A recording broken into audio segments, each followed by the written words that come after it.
Welcome everybody back to the Friday edition of the Damage Report. I got through it eventually. Brett's here. Hey, Brett. Hey, came up with a new, just sitting here, new idea for Fridays with Brett should be end it with Erlich. We end the week with Erlich. End it with Erlich. They all both start with E's, and that's all you need is two similar letters. With Erlich. End it with Erlich. It's like your show for the end of the world. Yep, end it with Erlich. Brett Cetera is the other thing, but I've been using that for many times. Brett Cetera? All right, we'll do Brett Cetera. Well, we're ending it. We're finally ending it, okay? I can't take anymore. We're ending it with Erlich with a great show, though. I do feel good about it. So we are gonna start off with a little bit from the anonymous book about Trump, supposedly from a senior administration official. That'll be fun. But later on, Michael Bloomberg is now in the race and he actually has a supporter. We'll reveal who that is a little bit later on. Andrew Yang has his first ever TV commercial. We're going to review it. Glenn Beck is back to what he does best, which is out crazing everyone else. And then we're gonna be closing out the show the way you should. Light, to get you into the weekend, by letting you know about one of the most horrible people in America in the past few years. So that's gonna be a little bit scary, but we'll get through it together. Before all that though, let's start off with Trump and his new favorite reading material. You might recall a senior administration official who was very much anonymous wrote an op-ed some time ago talking about what needed to be done to control Donald Trump. Those on the inside who don't like Trump or even support some of his worst excesses, but are nudging him in the right direction. Well, that official is now back, still anonymous, with a book, A Warning, and it reveals quite a bit about the goings on inside of the White House. We're gonna break down some of this. But before we get into the specifics, just briefly, I feel a little bit uncomfortable with this person who we can't confirm who they are, saying things that they don't have to personally really go on the record about, which I know happens, but now it's a whole book. So what are you worried about? The fundamental that they will exaggerate it. Right, but what are you worried about? The fundamental undermining of the credibility of media? That has been happening for quite some time. And I would say even if you had the person's name, face, fingerprints, transcripts, video of them having gone through all this, there would still be a vast attempt to undermine their credibility from the Trump administration, which is why I appreciate the concept of this, even though I do agree with the idea that this person, I would rather know who it is. I think they should just come out. And we're gonna close out this segment with their reason for why they're not coming out, and we'll review that. But really quickly, I do appreciate this as like an artistic exercise from the other side, just throwing out wildly unsubstantiable claims about what happened in the Trump White House, because that's what Trump does on a daily basis. That's true. And this is just puking more images into the word cloud. Yes, so why don't we get ready to spew? The book contains a handful of startling assertions that are not backed up with evidence, such as a claim that if a majority of the cabinet were prepared to remove Trump from office under the 25th Amendment, Vice President Pence would have been supportive. Pence denied this on Thursday, telling reporters, "I never heard anything in my time as vice president about the 25th Amendment, and why would I?" Which is not actually a direct, like it wasn't. Yeah, he's not rebuffing that claim. Not exactly. It's like, why would I? Well, you absolutely would if you turned on a TV right now. The 25th Amendment, I mean, it is about reasons to get rid of a president. Yes, and we have a few. And that's just been a giant subject in the media and in the discussion of America, particularly you saying, no, don't get rid of him. Though he would love it, I'm sure. And the reason he hasn't heard anything, maybe, is because his head's been in the sand the entire time. Exactly, nobody knows where he is or where he's been. Senior Trump administration officials considered resigning in mass numbers last year, apparently, so they waited a while in a quote, midnight self-massacre to sound end it with Erlich to sound a public alarm. The nuns told me not to do a midnight self-massacre. Oh my God.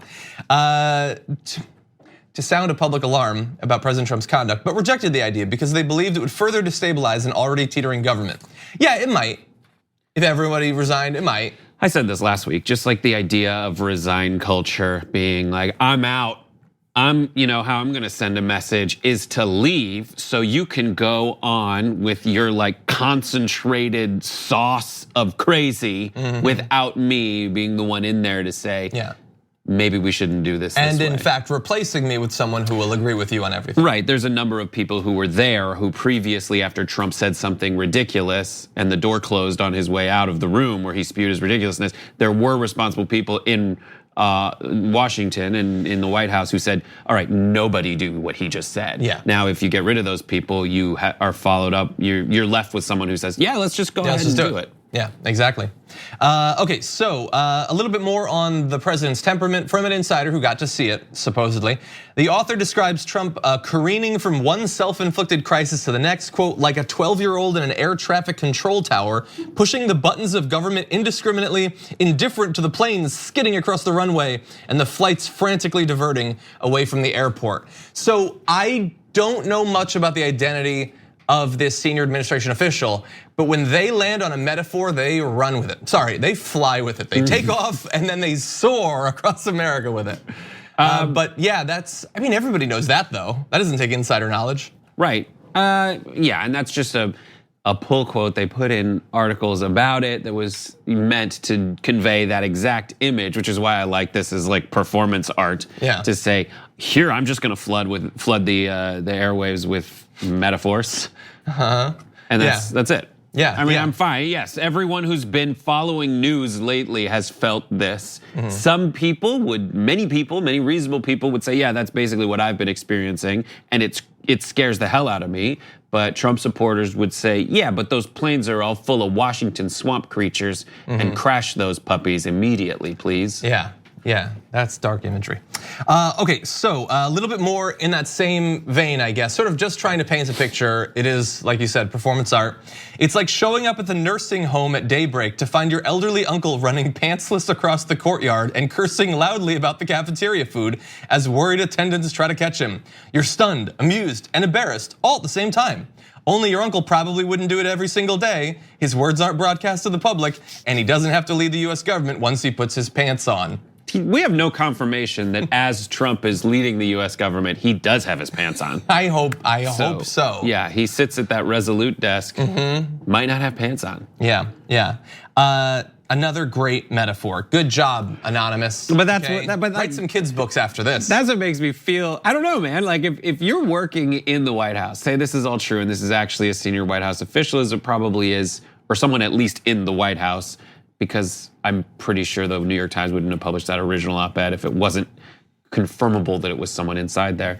But that's what I would do. If I worked in a crazy place, I would come up with tons of metaphors for how crazy it is, because that's the only way I could stay sane. It would give me just a little creative outlet in an otherwise demoralizing experience. Yeah, it's like a person in long-term solitary confinement carving on the walls to stay sane, I guess. Yeah. But again, I agree with you. The worst case scenario with Anonymous is not that this person wasn't in the White House.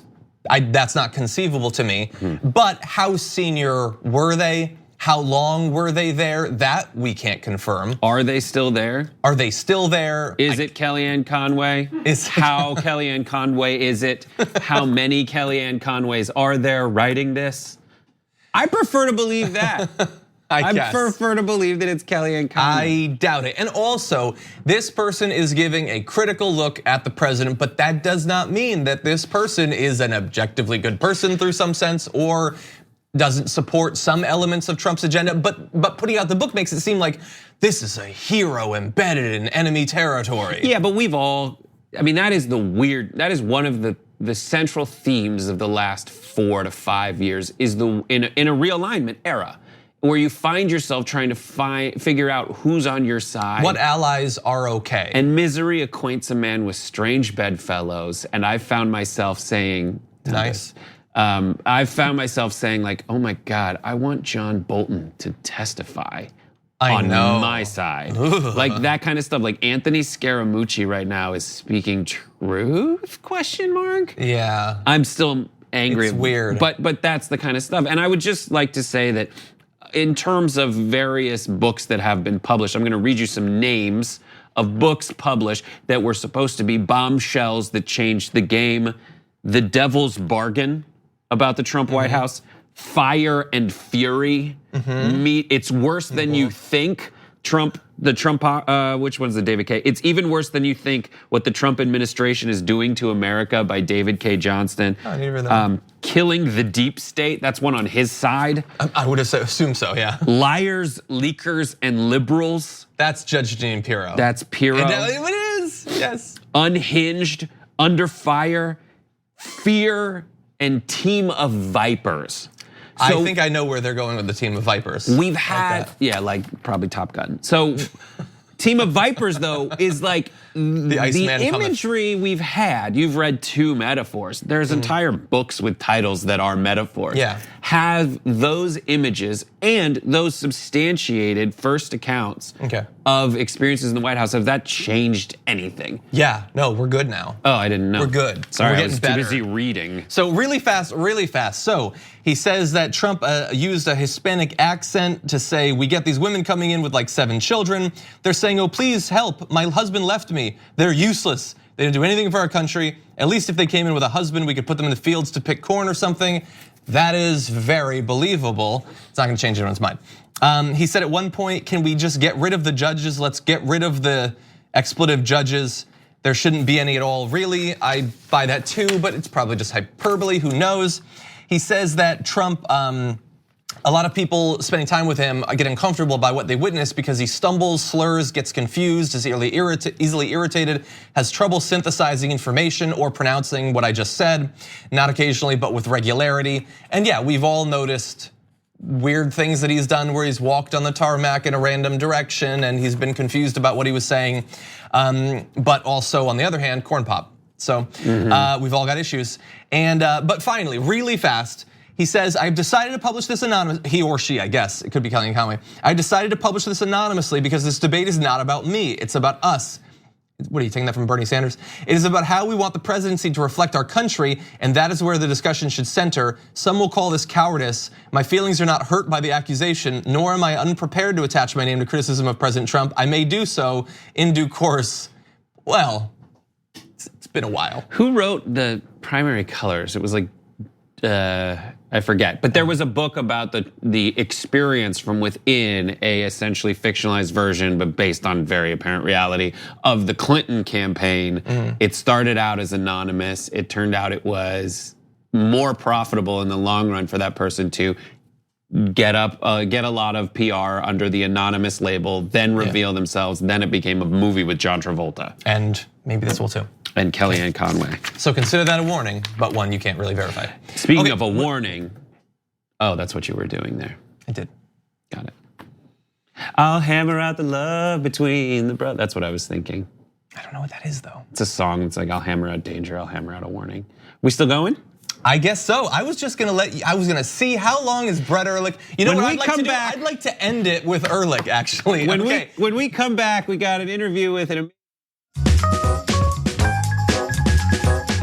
We need to talk about a relatively new show called the Republic, or UNFTR. As a Young Turks fan, you already know that the government, the media, and corporations are constantly peddling lies that serve the interests of the rich and powerful.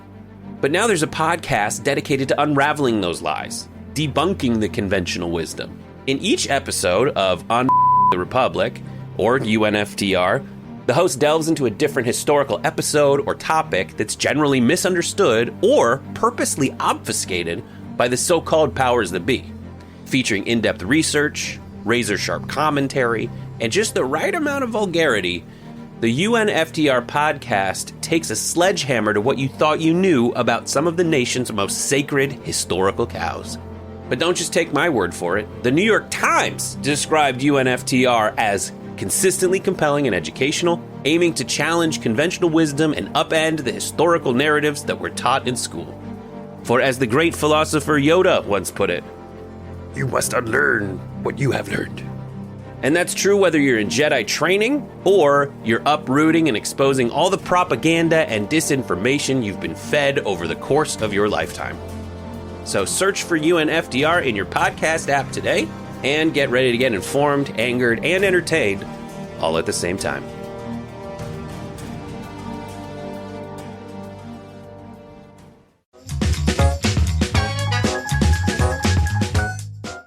When a big IPCC report came out making clear the climate emergency that we find ourselves facing, it didn't just lead to a number of different people realizing that we've got to do something about this and spurring activism and all of that. It might have influenced a number of different people to run for office for the first time. And we might have an example of that actually right now with a candidate who's gonna be joining us, a congressional candidate from New Jersey's 9th District, Zina Spezakis. Welcome to the Damage Report. Hi, John. Thanks for having me on. Very glad to have you on, and I'd like to start talking with you about climate change because you have a background having to do with these sorts of issues, and so tell me about the path from you becoming a regular citizen to someone who's now seeking a congressional office. Yeah, well, you mentioned the UN's IPCC report. That really is what was the catalyst for me. When you have a collection of the world's best scientists telling you you've got about 12 years to cut your emissions by about half, you sort of sit up and take notice. And that's when I really started to think that, what I was doing, whether it was my business work, I worked for a clean energy startup, and my environmental activism wasn't pushing the needle fast enough. And as a mother, I was compelled to act. And I thought the best way that I could do this is to bring sort of my business, my science expertise to Congress, my energy policy expertise to Congress, and really start pushing the needle. I looked around, I looked at my incumbent's voting record and his history on climate. I found it less than lacking, and I just decided to file in early January, and there I am. So let's give people an idea of what you might be as a congressperson. So on this issue, for instance, are there bills being put forward or things you've heard our elected representatives talking about that you would like to get involved in? And are there ways that you'd like to potentially go farther based on your experience in the area and what you'd like to see done in regards to climate change? Well, there's a number of immediate things that we should be doing. I mean, the Green New Deal was the perfect thing that happened at the perfect time. It got the conversation going to the point where you even have Republicans talking about the climate at this point. My whole thing for getting into this race is it was a resolution, and what we need to actually start doing right now is putting some actual policies and implementing some laws against that. Everything from, pushing the $15 billion that currently go to fossil fuel subsidies each and every year to a mature industry, redirecting them into research and development, into renewables, redirecting them into infrastructure projects so we can start tapping some of these renewables, some of these wind resources that we have running up and down the middle of the country that are in remote places that we need to get to our big cities. There are a number of things that we could start doing almost immediately. There are short-term projects, and then there are longer-term projects, and we're at a situation where we kind of need all hands on deck. That's one side of it. The other side of it is we have to stop. We have to keep it in the ground. We have to stop extracting resources from our planet like we own it. We don't. We're stewards of it. We need to put moratoriums on fossil fuel projects immediately, and we need to start putting financial incentives into people transitioning to cleaner technologies. Frankly. Okay. Now, the current incumbent, so you've got Bill Pascrell, who's been the incumbent there for, depending on how you define the district, for some time at the very least. On this issue, on other related issues, what do people need to know about what he has represented as the congressperson? Well, he likes to call himself as a progressive. He is anything but. If you actually look at the policies, he will not support Medicare for all. He did support the Green New Deal, but he supported it about 1 week after I got some positive press running against him as an environmentalist. So coincidental timing? Who knows? He has since supporting the Green New Deal. We've asked them as activists to come out with a moratorium on fossil fuel projects right here in the state of New Jersey. He refuses to do so. So it's, he calls himself a progressive. He's a progressive. I would say he pays lip service to the progressive movement because this district is highly blue. But his, we could talk about some, whether it's Black Lives Matter movements, whether it's mass incarceration or anything else. He is not a progressive. I call him a centrist. He is, and the reason I'm in this race is because I call him a climate delayer.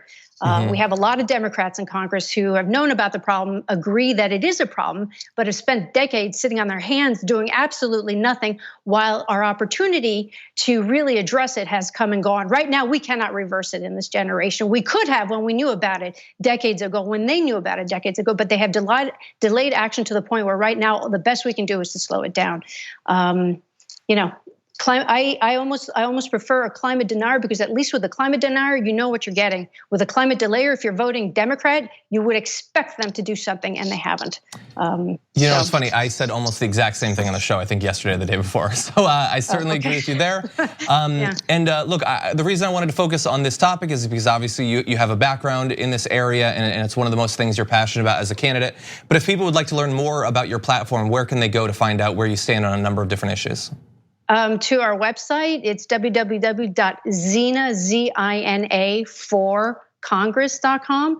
And if you just Google me, you'll see press releases and my moratorium statements. I had an op-ed on Medicare for All, so awesome. I'm out there in the district. And actually, yesterday we got a brand new Congress endorsement for the 2020 slate. Awesome. So well, congratulations on that.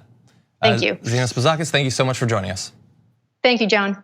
We're gonna take a short break here. When we come back, the Democratic presidential primary has a new contender. Michael Bloomberg doesn't have much of a built-in constituency, but there is one big fan we want to reveal to you after this.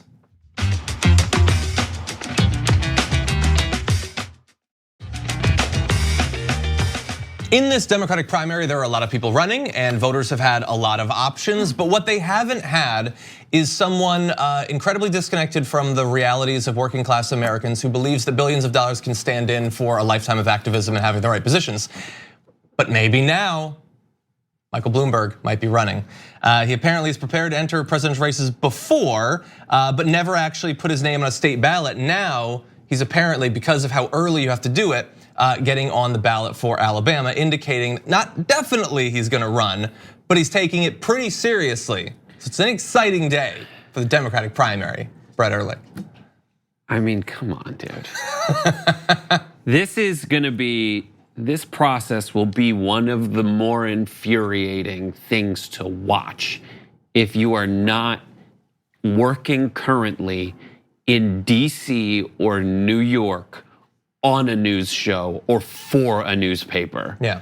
Because everything I've seen around it has just been the most pure embodiment of what's wrong with media bubbles since watching Trump rallies. Like that's the other side of it. This is the version on the left, I guess, of not the Trump rally. Not on the right. But for this, it's people saying, there's so many people right now in media who are like, perfect, got it.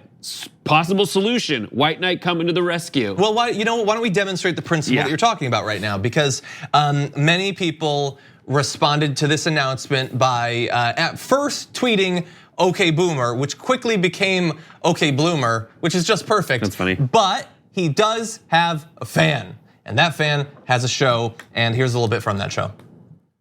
Guns and climate. Who's to his left? Well, Beto was to his left on guns, but he's not going to be a factor any longer. Right? I mean, so also the governor of you can make an argument that Bloomberg has embraced the Green New Deal. I don't think he's embraced that. I agree. So that's one area where he actually is more to the center than she is. You know, in the smoke-filled room, you'd say, on paper, Bloomberg has the right balance of what you want to win a broad election. Maybe not a deep election, but if you're trying to win the ex-suburban Republican, which, by the way, Michael Bloomberg's an ex-suburban, arguably an ex-urban Republican. And at the same time, you care about these core progressive issues like guns and climate. It ain't just somebody buying an election. No, that's exactly what it is. Well, first of all, I guess it's not because he's not gonna win, but it is an attempt to buy an election. So Chuck Todd was speaking sort of longingly, hypothetically, but longingly about smoke-filled rooms and believed that, like, yeah, we're all just waiting for someone who embraces core progressive values, and that person is a former Republican, current billionaire. The smoke-filled room is bad. The Democratic Party supporters had riots because of smoke-filled rooms. That was back when you had a party apparatus that said, him. Yeah. Always the man, him. He is our choice. And the reason for that is they never believed that the riffraff in their party was competent or capable to choose a candidate that was viable in an election. And also, I guess I have to restate my opinion because of the silence that met Chuck Todd when he was like, we got an answer, right? And everyone was just like, and he's like, who's more progressive than Bloomberg with the climate? And then someone said he doesn't support the Green New Deal, which is just the answer to that question. And Chuck says words that seem like he is ceding that point, but then proceeds as if he hasn't ceded that point. But and he goes right back to it. Oh, and then he tries to get this ex-suburban voter. No, man, he is a New York City billionaire mayor. And what Trump is able to get around in terms of what you would assume would be affiliated with a billionaire from New York, Trump gets around that by acting like an idiot, like a just around the water cooler kibitzing moron. But Bloomberg is boring. Bloomberg is wildly, very boring. And that's what's frustrating, is that Chuck Todd doesn't see that. He talks about it being on paper. He talks about the smoke-filled room. But on paper, if you're saying that I want to run some kind of corporate moderate against Donald Trump, like, we already have the data for that. Hillary Clinton lost. And all these things, when I say it's frustrating about watching the media talk it out, the media says, like, we got to get a viable moderate, just someone less right than Trump. And it's like, we tried it and it failed. Well, and also, if you're looking out to the primary, I know he's talking about the general election there, but if you're looking to the primary, it's not like there's nobody who wants a centrist Democrat. There are people. Biden is still inexplicably doing well. He's either in first or occasionally in second in the polling. And Amy Klobuchar gets 2% or whatever. But together, Warren and Bernie get a way bigger percentage of the electorate. So it's not like there's tons of people just calling out for a bigger centrist or a richer centrist or an older centrist. There is a fetishization of this concept of, we got a bigger billionaire than you. So Lizzo totally, is just gushing about it right now. Oh, Trump, we're gonna beat Trump because Trump's gonna talk trash against this guy, but it's gonna be different because this person is richer than Trump and it'll drive him nuts. Counterpoint to that is what Elizabeth Warren has been doing with billionaires. The idea that the mainstream media is like, oh my God, Bill Gates doesn't like Elizabeth Warren. Let's report on that. Let's go with that. Elizabeth Warren has done a very wise thing. It's the same thing that Bernie Sanders did in the last go around and continues to do, which is like, listen, if I have billionaires hating me, as much as I don't like people to hate me, that's a good group of people to have hate me. I welcome their hate. Yeah, it's good. What, do people have a positive association with billionaires? Most don't. Yeah, I would say most, yes. And so let's just jump to, Donald Trump was gonna obviously say something about this guy. And I agree that having a bigger billionaire doesn't win you the election, but I also agree with Chris Cillizza that Trump will lose his mind about it. He'll lose his mind. But so he said, little Michael will fail. He thought about it really hard and he came up with Little as the nickname. It's a new one. Little Michael will fail. He's not going to do well, but I think he's going to hurt Biden actually. There's nobody I'd rather run against than Little Michael. He's an alpha male. That's a strong man right there. You should pattern your masculinity and teach your children to be more like Trump when they grow up. So that's what he said.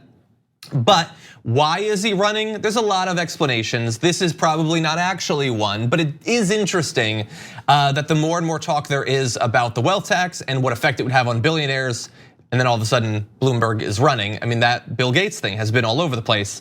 In any event, substantively, if Bernie's wealth tax was law last year, Bloomberg would have owed over $4 billion more in taxes. So it would have had a big effect on him. And under Warren's math, Bloomberg would have paid a little bit more than $3 billion more in wealth taxes each year. But the site that she has produced so that you can calculate how it would affect you says, good news, you'll still be extraordinarily rich, which is true. And so Bill Gates is attacking her. Anna has been having a lot of fun playing the tape of that billionaire crying on TV. There is this, the billionaires strike back thing going on right now. Yeah, and that's a loser.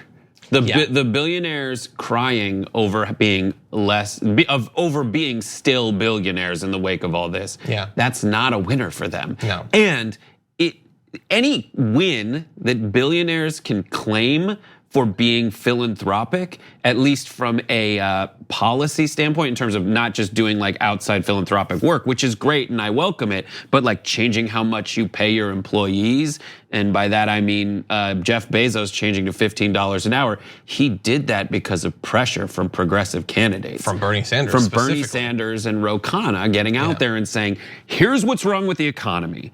There's a wild wealth disparity. Here's how we can fix it. And we need to do it with you guys changing your policy. So here is the theoretical and here is the practical. Make a practical change to aid this theoretical goal. And that happened. And it wasn't because of billionaires being like, I want to be your friend without any pressure. Exactly. It is because their invisible hand of the market was forced by a very visible hand in Bernie Sanders and Ro Khanna. I agree. And I mean, we will see how Michael Bloomberg does if he does enter it. I don't think it's going to end up being the best use of his money. I'll say that. I think I feel pretty confident in saying that. That we've already seen that with Tom Steyer and Howard Schultz. But that said, we're going to take a break. When we come back, another candidate, Andrew Yang, has his first big media push. We're going to evaluate his first ad after this.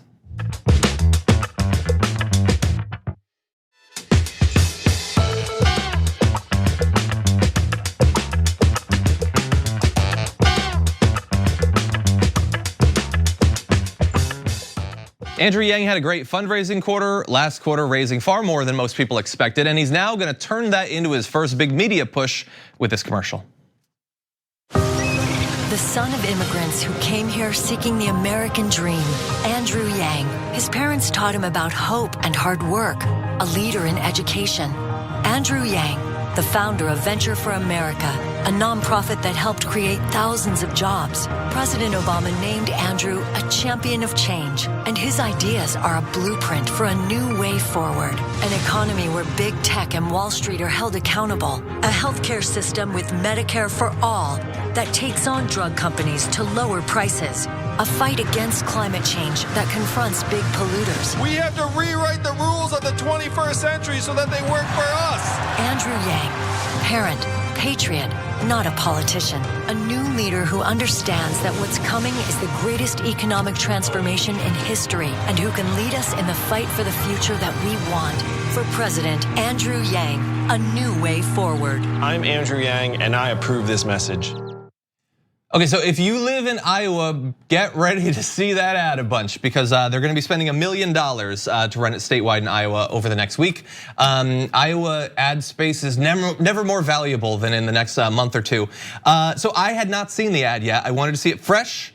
I think it's pretty good. I think it's good. I think like for what he wants and needs to do, I think it's pretty effective. Everyone can show a sunrise, but not everyone can show a sunrise from space. That's true. That was my favorite shot at the end. It's a lot of I like hearing Andrew Yang's voice. Like it just like when they say not a politician, and then it's like just some guy say we had to rewrite the rules, and it's just I like. There's this metric by which you need to evaluate a politician based on how most people evaluate someone running, which is just like vibe. And Andrew Yang has a good vibe. He has a good vibe, very palatable vibe. Who has the best vibe for Iowa?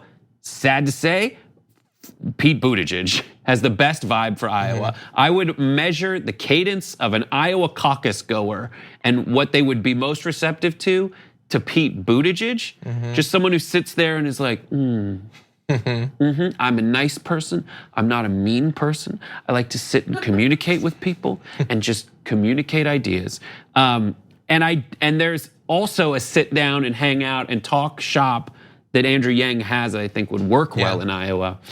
Yeah. But I don't know. I thought it wasn't like a crazily inventive. It's the sort of, well, I mean, they point, you can read articles about how this was created. Obviously his campaign strategy up to this point has not been traditional in a number of ways, and it's worked out for him. But he is transitioning into wanting it to be more traditional. So he's hired people who've worked with Obama and Clinton and a bunch of, and Bernie Sanders, by the way. And they're like explicitly trying to create professional looking ads that fit the template that you've seen before. So as you point out, there's gonna be a tractor and a sunrise, but there's also robots. But there's also which you don't normally see. Kids running in slow-mo over fields while wearing hats with feathers in them. I don't know what that was, but yes, That's it fine. is. You gotta show a family. He gets to show his family and stuff. I think one of the high points, or one of what they want to be a high point, is the Obama quote. I mean, if you have Obama calling you a champion of change, that's obviously something you're gonna wanna stress. And if he was Joe Biden, he'd never stop saying it. But anyway, I think it's also interesting, we should note, it didn't focus on universal basic income. There was a reference to universal basic income, but only as much as there was to Medicare for all and transforming economy and tech and blah, blah, blah. And more to the point of identifying yourself as someone who is, I think it's more to the goal of identifying yourself as a candidate in ways that you would recognize candidates running. And one of those is to list subjects. The subjects he listed, or the issue areas, and the subjects he listed were very like Medicare for all, check. And that, I don't know how effective it is anymore. I don't know how effective television advertising is anymore, but I think you will not just see this on television, you'll see it on your Facebook feed and everything. Yeah, probably. But yeah, I didn't notice the universal basic income references whatsoever. I noticed it was brief. It was like it was on the screen, universal basic income. Yeah. But they didn't focus on it, which is good. He wants to broaden his appeal, and that's why I was like on the main show. I was talking about there are things a candidate can do to make their supporters love them more, and there's things they can do to broaden their appeal. These are not always the same thing. They're probably not often the same thing. He's doing the thing that raises the chance that he can get more people in Iowa to support him. When I was talking about Tulsi Gabbard talking about Hillary Clinton's attacks against her, I get you wanting to defend yourself, but that's not how you get 15% more of Iowa to support you. And so I think he's going with a more traditional path. His candidacy has been non-traditional up until this point, but he also wants to present himself as a guy who has the gravitas to be president, everything. I'm not gonna do the thing where everybody in the media pretends to like support him so that they can get his supporters to give him money and clicks and stuff. I don't support Andrew Yang. I think he has interesting ideas, but I don't support him in large part because he's not a regular progressive like the ones that I support. He doesn't agree on certain really important issues. But on some, he wants to make sure that you know that he does, which is why Medicare for all is a huge thing on there. Exactly. Was there something about climate in there? Yeah, there was pollution ending. Okay, good. Okay, I actually missed that. Okay, good. That's good. But yeah, so I think it's effective for what he wants to do. Yeah. Yeah. With that, why don't we go to someone who is effective for what he wants to do, which is a slightly different thing, different goals. We're gonna jump to Glenn Beck here. Glenn Beck has been pretty effectively in the shadows the past few years. A lot of right-wing media online has evolved past him, but he still does have certain skills, and that's that when he wants to craft an insane narrative, he's one of the best at it. And so here he is talking about the whistleblower who he believes should fear death, but not for the reasons you might think. It is critical that this whistleblower makes it to an open witness stand, and the cross-examination is prepared to ask him about all of the things that he was doing in Ukraine, because he's the linchpin. He's the go-between on all of these things, on Fusion GPS, on the Joe Biden corruption, on all of it. He is the accountant. Now, the press, I've never seen anything like it, and it felt weird at the time. As soon as they started talking about this whistleblower, and they said, well, who is the whistleblower? The minute that question was asked, you're going to get him killed. You're going to get him killed. Wait, we're just wondering who he is. You're going to get him killed. You're going to get him killed. You're going to get him killed. You're going to get him killed. Well, now I know why. This guy is more dangerous to the DNC than Jeffrey Epstein. If this guy isn't protected, not from the right, but from the left, this guy's going to end up hanging himself with paper sheets while in custody. This guy is the buried body. He knows all of it. He's the tie between all of it. So the crazy thing about some of these online right-wing things is they're very dangerous in that if you watch a bunch of it, they're good at manipulating people. And so if you watch 6 months of The Blaze, maybe you watch that clip and it makes sense to you. But when you just jump into it in the middle, it's like, what are you talking about?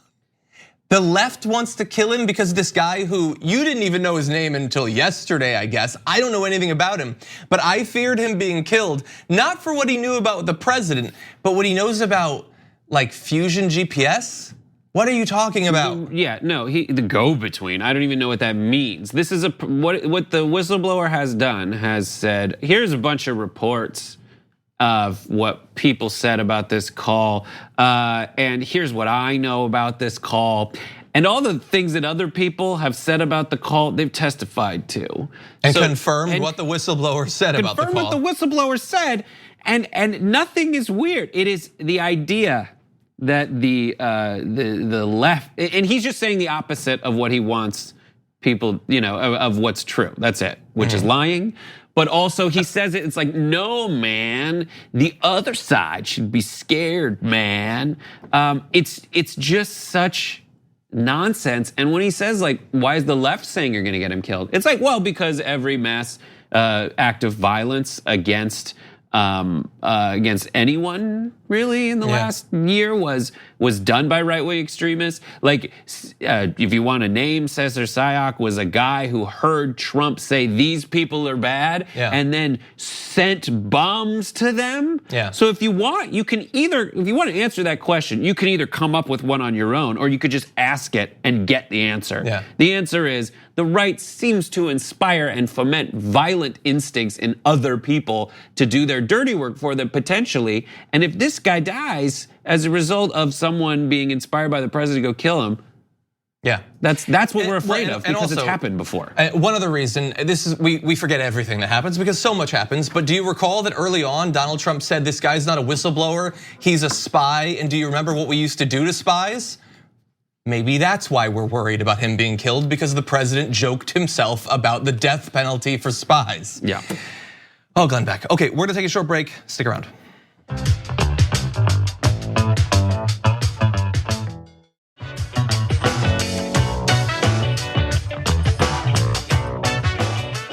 I want to break down for you right now a case of almost impossible to comprehend human cruelty, and it has to do with Bobby Paul Edwards. Prosecutors say that he, a man who managed his family's restaurant, forced Chris Smith, an intellectually disabled black man, to work for free and live in a small room behind that restaurant. Court documents show that Edwards physically abused Smith for at least 17 years, including whipping him with a belt, beating him with pots and pans, and burning him with hot grease. Chris Smith started at the restaurant when he was only 12 years old, but later when Edwards took over as manager, he decided to stop paying Smith, saying that instead he was keeping the pay in an account that Smith could not access. Now you might wonder, how was this a situation that could be sustained? Well, when Smith's family would try to check on him, Edwards would lock Smith in the kitchen or even in the freezer. If Smith tried to escape, he would be beaten with a frying pan, burned with hot tongs, beaten with belt buckles while racial slurs were yelled at him repeatedly. Customers apparently heard some of this, and it still went on for years and years and years. Chris Smith said, I wanted to get out of there a long time ago, but I didn't have nobody I could go to. I couldn't go anywhere. I couldn't see none of my family, so that was that. That's the main basic thing I wanted to see was my mom to come see me. And so after all of this was revealed and all of it was proven, Edwards was sentenced to 10 years. And he's gonna have to pay some money in restitution. Depending on when you define the beginning of it, he effectively enslaved this man, kidnapped him, would not let him go while he beat him for 17 to 23 years, and he got a 10-year sentence. The idea that the punishment would be less time than the amount of time he effectively enslaved this man for is insane. I don't understand how you can do that. I don't understand how you can do that at all. To take someone's freedom away who didn't deserve it, I feel like you should be punished for at least the same amount of time. But my instinct would be for every day that you took this man's freedom away, you owe 2. At the very least. At the very least. And the restitution, I mean, good God, 17 years and it's $270,000. Yeah, well, 2 extra layers of injustice on this. One, the Edwards family still owns the restaurant. They're different management, I guess, but they can still own it. And 2, the same attorney, so the presiding person in this case who gave him 10 years, the next day there was a man, Aaron Jordan, who was a 28-year-old who was stopped by cops because of the smell of marijuana, did have some drugs and prescription pills and firearm in his car, got 12 years in prison. More, 20% more than the guy who enslaved someone for 17 to 23 years.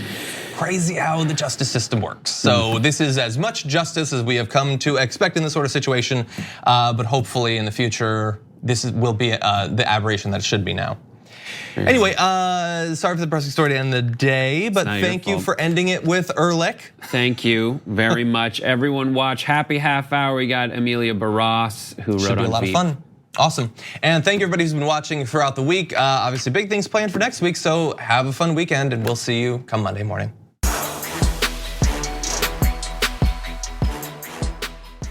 Thanks for listening to the full episode of The Damage Report. Support our work, listen ad-free, access members-only bonus content, and more by subscribing to Apple Podcasts at apple.co/TYT. I'm your host, John Adarola. I'll see you soon.